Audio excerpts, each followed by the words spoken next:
नमस्ते, good afternoon. स्वागत है आपका आईबीटीवी पर। मैं हूं प्रिया जोशी और आज हम रोज की तरह खबरें लाए हैं मार्केट के बारे में। और फिर हम बात करेंगे दो आईपीओस के बारे में। और वो है नेफ्रोकेयर हेल्थ आईपीओ एंड पार्क मेडिवर्ल्ड का आईपीओ। तो पहले मार्केट देखते हैं। आज बाजार जो है फिर से नीचे है। सेंसेक्स 254 पॉइंट्स डाउन है एट 84,412। और निफ्टी 72 पॉइंट्स नीचे है 25,767।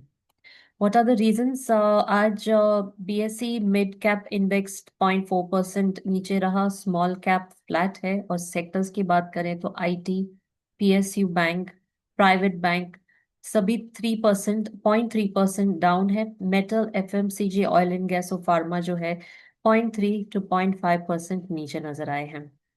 तो आज के एक्टिव स्टॉक्स जो है वो क्या है? InterGlobe aviation, Reliance, HDFC bank, ICICI bank and Vodafone idea. Top five gainers today at this hour: HO Motors, Hindalco, HDFC Life, Adani Ports and Tata Steel.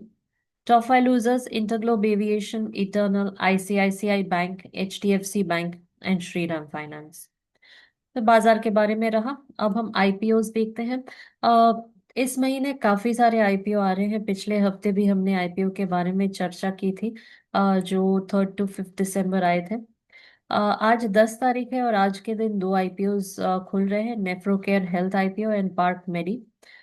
नेफ्रोकेयर health IPO जो है इसके बारे में पहले जानकारी देते हैं। नेफ्रो प्लस जो है, पहले कंपनी की बात करते हैं। नेफ्रो प्लस इंडिया का सबसे बड़ा ऑर्गेनाइज्ड डायलिसिस सर्विस प्रोवाइडर है।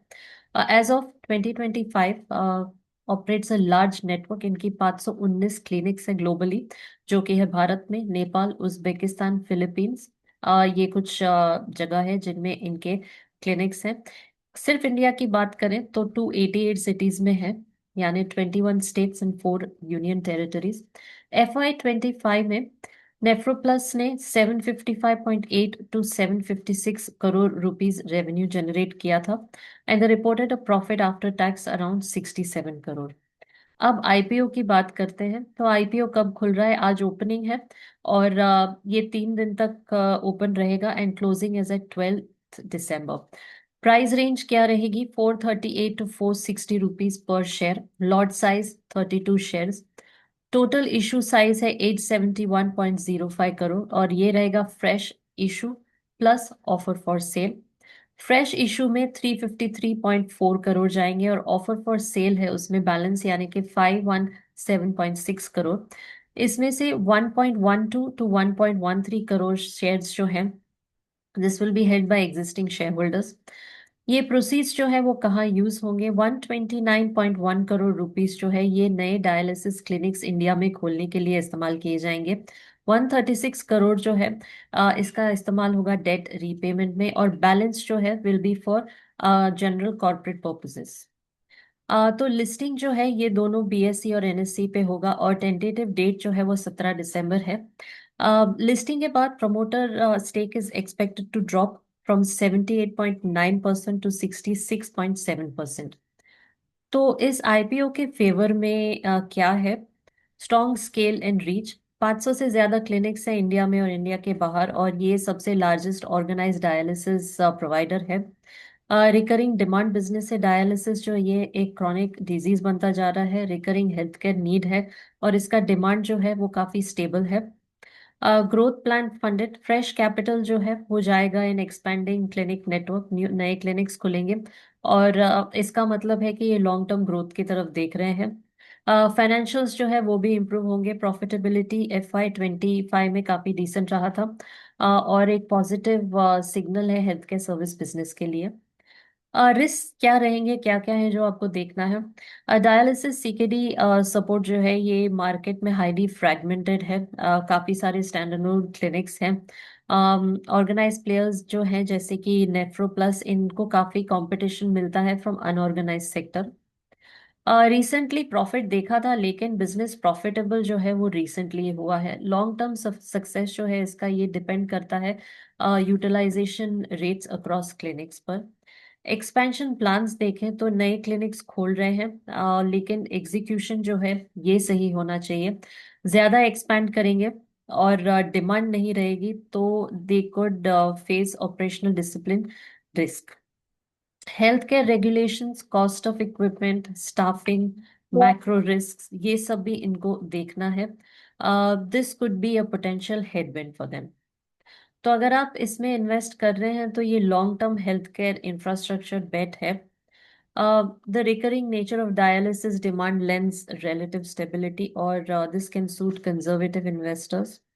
अगर आप कंफर्टेबल हैं 3 से 5 साल वेट करने के लिए, तो आप इसमें इन्वेस्ट कर सकते हैं, क्योंकि शॉर्ट टर्म में ये थोड़ा सा वॉलेटाइल रहेगा, बट लॉन्ग टर्म के लिए this could be something we could suggest. If you are looking for quick listing gains, तो इसमें अनसर्टनिटी है, depends on market sentiment at listing time. तो ये रहा नेफ्रो प्लस के आईपीओ के बारे में। अब आगे बढ़ते हैं और बात करते हैं पार्क मेडी के आईपीओ के बारे में। तो पार्क मेडी वर्ल्ड क्या है? पार्क मेडी वर्ल्ड एक प्राइवेट हॉस्पिटल चेन ऑपरेटर है नॉर्थ इंडिया में। एज ऑफ मार्च 2025 ये ऑपरेट कर रहे थे 14 एनएबीएच एक्रेडिटेड मल्टी स्पेशलिटी और सुपर स्पेशलिटी हॉस्पिटल्स, और इनकी टोटल बेड कैपेसिटी 3000 है, 3000 बेड्स। एनएबीएच क्या है? NABH is national accreditation board for hospitals and health care providers. ये लार्जेस्ट प्राइवेट हॉस्पिटल चेन है बाय बेड कैपेसिटी हरियाणा में, और 1600 बेड्स की कैपेसिटी है वहां पे, और नॉर्थ इंडिया में सबसे टॉप में है। हॉस्पिटल नेटवर्क जो है ये 30 स्पेशलिटीज प्रोवाइड करते हैं, जिनमें से कुछ है internal medicine, neurology, gastroenterology, orthopaedics, oncology, urology, general surgery etcetera.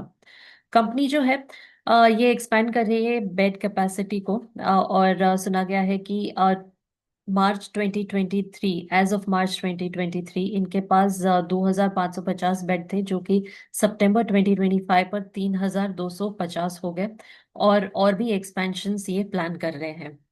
IPO की डिटेल्स क्या है? तो आज आईपीओ रिलीज हो रहा है 10 दिसंबर को। It is opening for the public and the close date is 12 दिसंबर, यानी 3 दिन तक ये ओपन रहेगा। शुक्रवार को क्लोज हो रहा है।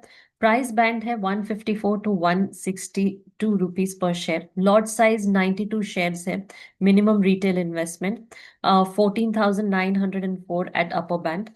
इशू साइज या टोटल कैपिटल कितना रेज कर रहे हैं? ₹920 करोड़, और इसमें आएगा fresh issue as well as offer for sale OFS. Fresh issue की बात करें तो उसमें 770 करोड़ इन्वेस्ट किया जाएगा, and offer for cell will be 150 crore. तो कैसे इस्तेमाल होगा इस पैसे, इस इन्वेस्टमेंट का? तो 380 करोड़ रुपीस जो है इससे इनकी डेट रीपे की जाएगी। 60.5 करोड़ जो है वो नए हॉस्पिटल्स और नए बिजनेस के लिए इन्वेस्ट किए जाएंगे। 27.5 करोड़ मेडिकल इक्विपमेंट में इन्वेस्ट किए जाएंगे, और बाकी के जो हैं ये कॉर्पोरेट पर्पस और पोटेंशियल एक्विजिशंस के लिए इस्तेमाल किए जाएंगे। लिस्टिंग जो है दोनों एनएससी और बीएससी में होगी, और लाइकली डेट जो है वो 17 दिसंबर है।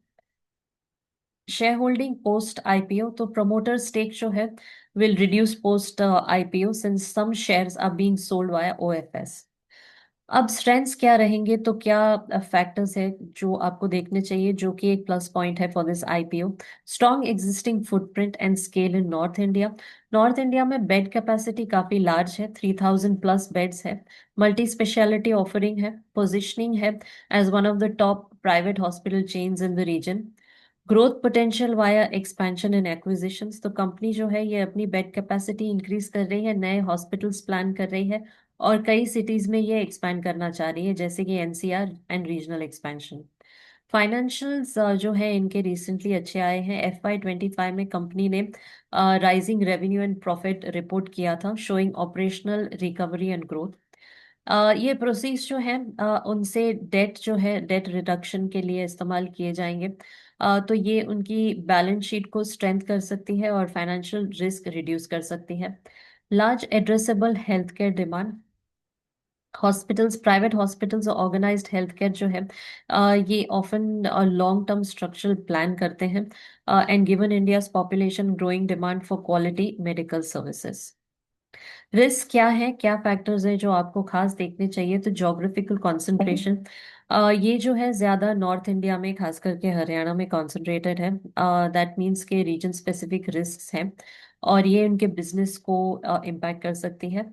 डेट और कंटिजेंट लाइबिलिटी है, तो as per the IPO document there are contingent liabilities which, if triggered, could negatively affect financial stability. Dependence on skilled human resources. तो एक हॉस्पिटल चेन होने के नाते परफॉर्मेंस जो है ये ज़्यादा अवेलेबिलिटी और रिटेंशन पे डिपेंड करता है कि कितने क्वालिफाइड डॉक्टर्स हैं, नर्सेस हैं, स्पेशलिस्ट हैं। तो स्टाफिंग चैलेंजेस आ सकते हैं और एट्रिशन जो है ये भी इनकी क्वालिटी पे इम्पैक्ट कर सकता है। सेक्टर स्पेसिफिक रिस्क जैसे medical regulations, cost, competitive pressure. जो ये ऑपरेटिंग हॉस्पिटल है ये ज़्यादातर रेगुलेटरी कंप्लायंस इनमें होता है, कॉस्ट ऑफ इक्विपमेंट और स्टाफ जो है ये देखना होता है। कंपटीशन होता है from other private and public hospitals. Need for continued execution, future growth plan जो है ये डिपेंड करता है कि आप how well new hospitals are being integrated, occupancy कैसे इम्प्रूव होती है और नए इन्वेस्टमेंट के यील्ड कैसे हैं। पुअर एग्जीक्यूशन जो है ये इनके एक्सपेक्टेशंस पे असर कर सकती है। तो अगर आप इसमें इन्वेस्ट करना चाहते हैं and if you believe in growth of organised health care in India, then this IPO जो है ये आपके लिए बढ़िया है। और with a chain that already has scale and a growth plan, medium to long term investors के लिए है ये अच्छी अपॉर्चुनिटी है, खास करके if company executes expansion plans and debt reduction successfully. Short term speculative investors जो हैं, लिस्टिंग गेन्स आर पॉसिबल, लेकिन रिटर्न्स जो है ये डिपेंड करते हैं on overall market sentiment and demand at listing. Risk aware investors जो है should weigh concentration risk, debt contingent liability exposure and sector sensitivity. तो हमने आपको जानकारी दो आईपीओस के बारे में दी है आज। तो आप अपनी तरफ से एक जांच कीजिए और एक्सपर्ट एडवाइस लेकर डिसाइड कीजिए कि आपको इन दो आईपीओस में इन्वेस्ट करना है या नहीं। दोनों के बारे में एक कॉमन फैक्टर यही है कि अगर आप 3 से 5 साल तक का इन्वेस्ट करना चाहते हैं तो शायद आप ये कंसिडर कर सकते हैं, पर शॉर्ट टर्म के लिए ये एडवाइजेबल नहीं है। हमने सारी जानकारी आपको दी है, तो एक अपनी तरफ से एक एनालिसिस कीजिए and if you would like to invest, take your expert advice and invest. Price range जो है वो भी काफी अच्छा है, मॉडरेट है। तो do think about this IPO and consult your investment specialist. तो थैंक यू सो मच। आज यही था, आज यही समाप्त करते हैं और कल एक नए विषय पे फिर से लौटेंगे और बात करेंगे। Thank you so much for joining us today. नमस्ते।